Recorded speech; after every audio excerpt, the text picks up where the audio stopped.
اعوذ باللہ من الشیطان الرجیم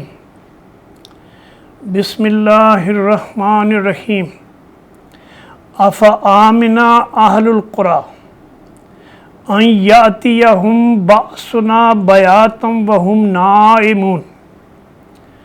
اوآمن اہل القری ان یأتیہم بأسنا ضحی وہم یلعبون افآمنوا مکر اللہ فلا یأمن مکر اللہ الا القوم الخاسرون۔ شروع اللہ کے بابرکت نام سے جو بہت بڑا مہربان اور نہایت رحم فرمانے والا ہے۔ پھر کیا بستیوں کے لوگ اب اس سے بے خوف ہو گئے ہیں کہ ہماری گرفت کبھی اچانک ان پر رات کے وقت نہ آ جائے جبکہ وہ سوئے پڑے ہوں، یا انہیں اطمینان ہو گیا ہے کہ ہمارا مضبوط ہاتھ کبھی یکایک ان پر دن کے وقت نہ پڑے گا جبکہ وہ کھیل تماشے میں لگے رہے۔ کیا یہ لوگ اللہ کے منصوبے سے بے خوف ہیں، اللہ کی طاقت سے اور اس کے غضب سے بالکل بے خوف ہے، حالانکہ اللہ کا منصوبہ، اللہ کی جو حکمت ہے اس سے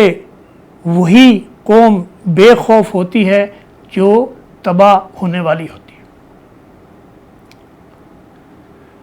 ناظرین، اسلام ایٹ کراس روڈ کے سلسلے میں سورہ الاعراف کی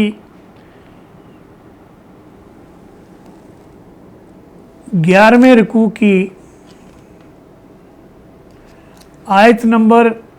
97، 98 اور 99 آپ کے سامنے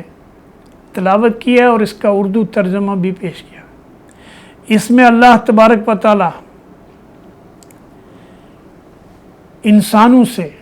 قوموں سے، بستیوں سے سوال کرتا ہے اور کہتا ہے کہ کیا یہ لوگ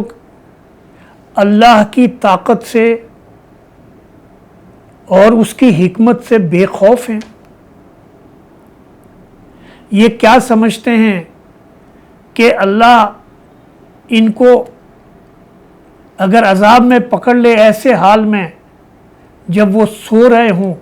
آرام کر رہے ہوں، اور عین اس وقت ان کے اوپر عذاب آ جائے، یا پھر ایسے وقت میں ان کے اوپر عذاب آ جائے کہ وہ اپنے دنیاوی کاروبار میں مصروف ہوں، کھیل تماشے میں لگے ہوئے ہوں، اور عین اس وقت ان کی اللہ کی پکڑ آ جائے تو پھر وہ کیا کریں گے؟ یہ اس بات سے بالکل ہی بے خبر ہیں، بے خوف ہیں، اور ان کو اس بات کی کوئی پرواہ نہیں ہے کہ اللہ کی جو رسی ہے وہ دراز ہوتی ہے، وہ انسانوں کو موقع فراہم کرتی ہے کہ وہ دنیا میں اپنے مقام کو، اپنے مرتبے کو پہچانے اور اپنی ذمہ داری کا احساس کریں کہ وہ دنیا میں محض کھیل تماشے کے لیے یہ نہ دنیا پیدا کی گئی ہے، اور نہ ہی انسان کو اس دنیا میں بغیر کسی حساب کتاب کے اس کو یوں ہی چھوڑ دیا گیا ہے کہ جو چاہے یہ زمین کے اوپر فساد پھیلاتا پھرے، ناانصافیوں کا اور خون ریزیاں کرتا پھرے اور اللہ کی پکڑ سے بچا رہے۔ ایسا ہو نہیں سکتا ہے۔ اللہ فرماتا ہے کہ ہمارا یہ جو مہلت ہے وہ ہمارا بھی ایک وہ قانون ہے، اور وہ قانون یہ ہے جس کا اللہ خود بھی خلاف ورزی نہیں کرتا ہے، اور وہ قوموں کو اور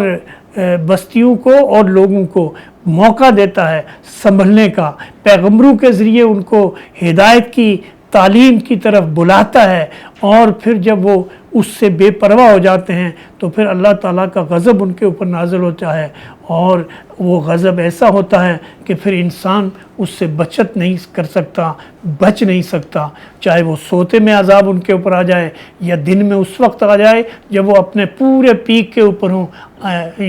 ورکنگ آورس میں، کھیل پورے دنیا کے کھیل میں پوری طرح سے جمے ہوئے ہوں، عین اس وقت جو ہے وہ عذاب آ جائے اور ان کا سب کچھ کیا دھرا جو ہے وہ یہی رہ جائے اور تباہی اور بربادی ان کا مقدر ہو جائے۔ تو یہ اللہ تعالیٰ کی آیات ہیں، یہ قرآن وہ کتاب ہے جو اللہ تعالیٰ نے اس مسلمان امت کے لیے قیامت تک کے لیے اس کے حوالے کی ہے، اور اس کو قرآن کی امت کہا ہے، اور ان کی یہ ذمہ داری لگائی ہے کہ یہ نہ صرف یہ کہ اس قرآن کو خود پڑھیں بلکہ اس کو غور کریں اور اس کو سمجھیں، اور پھر یہ دوسروں تک بھی پہنچائیں، اور اب خود اس کے اوپر عمل کریں، ایمان کو خالص کر کے اللہ کے ساتھ اپنی وفاداری اور وفا شاری کے عہد کو نبھائیں جو انہوں نے یوم الست کیا تھا، اور جو اللہ نے کہا تھا الستو بربکم، کیا میں تمہارا رب نہیں ہوں؟ تو فرمایا کہ قالوا بلا، ہماری روحوں نے اللہ کے سامنے یہ عہد کیا تھا کہ بے شک مالک تو ہی ہمارا رب ہے۔ اللہ کہتا ہے کہ ہم نے یہ بات اس لیے کی ہے،